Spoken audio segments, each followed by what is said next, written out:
Halo Malaysia, selamat pagi, salam sejahtera Malaysia.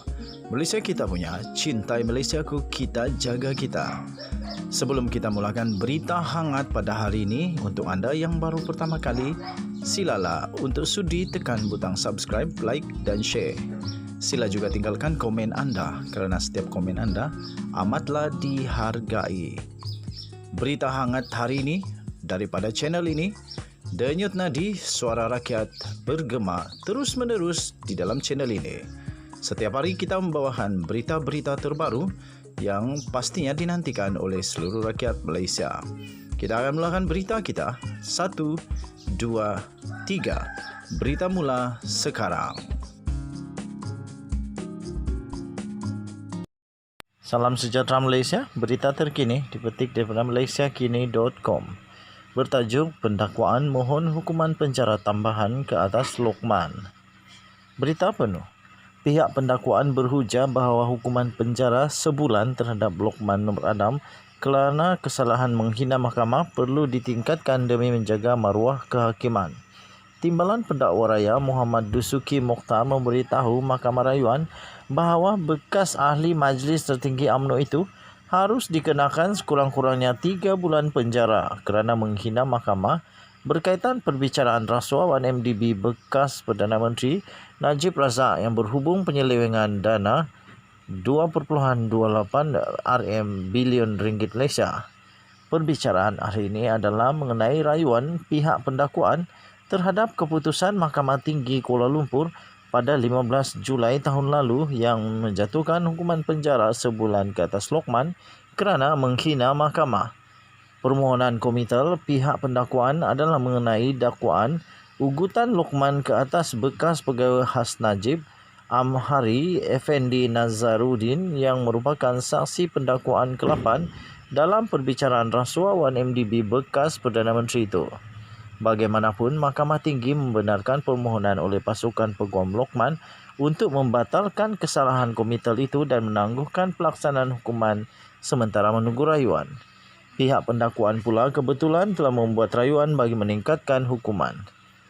Semasa perbicaraan di hadapan panel 3 hakim Mahkamah Rayuan yang dipengerusikan oleh Kamaluddin Mat Said Dusuki secara lisan berhujah bahawa hukuman penjara sebulan tidak mencukupi untuk menghantar mesej betapa seriusnya kesalahan komitel.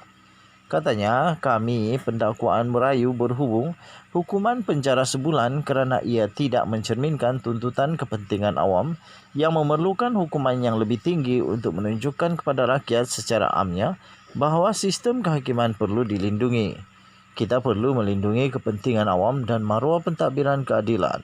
Tingkah laku responden iaitu Lokman Nur Adam telah menjejaskan perkara ini, katanya dalam kenyataan itu. Tambahnya lagi, hukuman itu perlu ditingkatkan kepada sekurang-kurangnya 3 bulan, kata Dusuki kepada panel yang juga dianggotai oleh Hakim Nordin Hassan dan C. Muhammad Ruzima Ghazali. Bagaimanapun, Peguam Utama Lokman iaitu Muhammad Syafi Abdullah menyangkal dengan mendakwa bahawa permohonan penghinaan itu cacat kerana ia tidak mempunyai butiran terperinci yang mencukupi berhubung dakwaan perbuatan menghina Amhari. Peguam itu menegaskan bahawa tindakan Lokman membuat laporan polis terhadap Amhari bukan menghina mahkamah kerana membuat laporan polis adalah tugas awam, terutama bagi Lokman yang terlibat dalam politik. Syafi berhujah bahawa sekalipun panel hakim memutuskan untuk mengekalkan keputusan penghinaan terhadap Lokman, namun hukuman penjara perlu dibatalkan dan digantikan dengan denda kurang daripada RM2,000. Peguam itu menambah bahawa denda kurang daripada RM2,000 akan membolehkan Lokman terus menjadi calon pada pilihan raya akan datang. Perkara 48/1 Perlembagaan Persekutuan menyatakan bahawa seseorang itu hilang kelayakan sebagai ahli parlimen atau daripada bertanding dalam pilihan raya jika dia pernah dipenjarakan secara tempoh selama tempoh tidak kurang setahun atau didenda tidak kurang RM2,000. Selepas mendengar hujan lisan daripada kedua-dua pihak pendakwaan dan pasukan peguam Lokman, Mahkamah Rayuan menangguhkan penghakiman dan menetapkan 3 Oktober untuk pengurusan kes bagi menetapkan tarikh keputusan. Prosiding komitel yang difailkan pendakwaan berhubung 2 dakwaan insiden melibatkan Amhari pada tahun 2019. Insiden pertama berlaku pada 25 September 2019 apabila Lokman Nur Adam dalam temu bual video didakwa mengeluarkan perkataan berbau ancaman atau membawa maksud untuk mengugut Amhari kerana memberi keterangan kepada perbicaraan kes Najib. Insiden kedua juga pada hari yang sama berhubung laporan polis yang dibuatnya terhadap Amhari berkaitan keterangan lisan yang dibuat ketika perbicaraan 1MDB. Najib pernah menjadi Presiden UMNO dan kini adalah pengerusi Penasihat Barisan Nasional. Ahli Parlimen Pekan itu sedang menjalani hukuman penjara 12 tahun berhubung kes rasuah 42 juta ringgit Malaysia SRC International yang pada mulanya adalah anak syarikat 1MDB. SRC kemudiannya menjadi milik penuh Menteri Kewangan diperbadankan. Najib juga pernah menjadi Menteri Kewangan, pengerusi Lembaga Penasihat 1MDB dan Penasihat Emeritus SRC. Sementara itu, bernama melaporkan Jabatan Peguam Negara memohon hukuman penjara lebih lama daripada sebulan dikenakan oleh oleh Mahkamah Tinggi terhadap bekas Ahli Majlis Kerja Tertinggi MKT UMNO, Datuk Lokman Nur Adam atas kesalahan menghina mahkamah. Timbalan Pendakwa Raya Datuk Dusuki Mokhtar memberitahu Mahkamah Rayuan hari ini bahawa hukuman penjara sebulan itu adalah tidak memadai bagi melindungi integriti sistem kehakiman.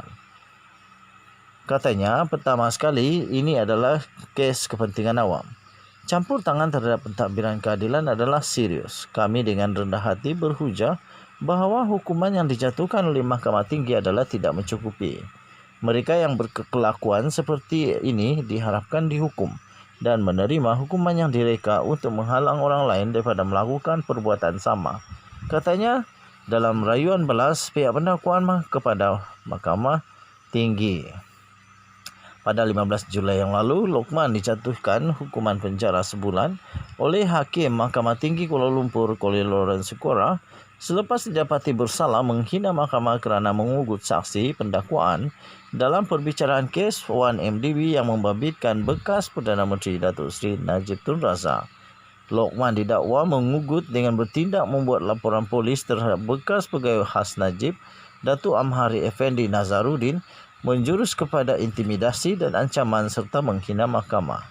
Dusuki berkata laporan polis itu iaitu pesalah menghina mahkamah. Lokman Nur Adam membuat dakwaan lanjut bahawa Amhari Effendi yang mengelirukan tertuduh Najib dan bersekongkol dengan ahli perniagaan buruan Loh Tek Jo atau Jolo untuk memangsakan Najib. Lokman selanjutnya memetik beberapa bukti yang dikemukakan di mahkamah dan manipulasinya dengan dalam laporan polis untuk menggambarkan bahawa tertuduh iaitu Najib menjadi mangsa Amhari Effendi. Perbuatan ini merupakan intimidasi terhadap saksi tersebut dan juga saksi pendakwaan lain katanya. Sementara itu, Peguam Bela Lokman Tan Sri Muhammad Syafiq Abdullah berhujah bahawa anak guamnya hanya menjalankan tanggungjawabnya sebagai orang awam apabila membuat laporan polis terhadap Amhari. Sekian berita. Untuk mendapatkan berita lengkap, sila layari malaysiakini.com bertarikh hari ini 29 September 2022 dengan tajuk Pendakwaan mohon hukuman penjara tambahan ke atas Lokman. Kita jumpa lagi. Selamat malam Malaysia. Bye-bye.